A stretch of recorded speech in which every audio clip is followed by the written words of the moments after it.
मुंबईत काल रात्रीपासून सुरू असलेल्या पावसाचा फटका आता मुंबईकरांना बसायला सुरुवात झालेली आहे। मी सध्या मुंबईच्या मातोश्री परिसरामध्ये या ठिकाणी आपण पाहतोय की आता पाणी साचायला सुरुवात झालेली आहे आणि महानगरपालिकेचे जे कर्मचारी आहेत ते सुद्धा आता ग्राउंड झिरोवर दाखल झालेले आहेत। एकंदरीतच आपण पाहतोय की एक मोठा सक्शन पंप जो आहे तो या ठिकाणी आणण्यात आलेला आहे आणि त्या ने पाणी खेचण्याचा जो प्रयत्न आहे तो सुद्धा कशा पद्धतीने सुरू आहे ते देखील आपण पाहतोय। एकंदरीतच बीकेसी पासून बँड्रा कलानगर जंक्शनला येणारी जी वाहतूक आहे ती पूर्णपणे खोळंबलेली आहे।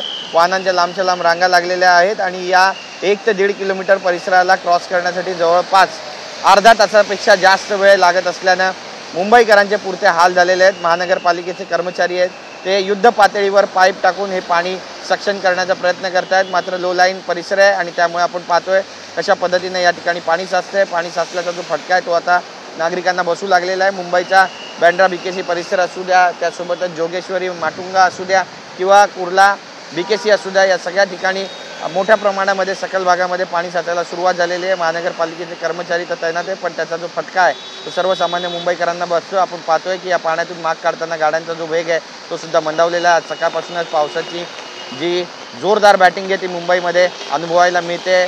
काळे ढग साचलेले आहेत आणि ठिकठिकाणी ढग वाजण्याच्या घटना ज्या आहेत त्या सुद्धा उघडकीस येतात। त्यासोबतच मुंबईकरांनी गरज असेल तरच घराबाहेर पडा असं आवाहन महानगरपालिकेनं आणि त्यासोबत हवामान विभागाकडून करण्यात आलेलं आहे। पुढचे 3 ते 4 तास मुंबईकरांसाठी अत्यंत महत्त्वाचे असणार आहेत, कारण या 3 ते 4 तासामध्ये मुंबईला येलो अलर्ट दिलेला आहे तर रायगडला ऑरेंज अलर्ट देण्यात आलेला आहे आणि कशा पद्धतीने मुंबईचं जीवनमान सध्या विस्कळीत केलेलं आहे पावसाने ते देखील अनुभवायला मिळत आहे। कॅमेरा पर्सन योगेश गुरवसह गिरीश गायकवाड, TV9 मराठी, मुंबई।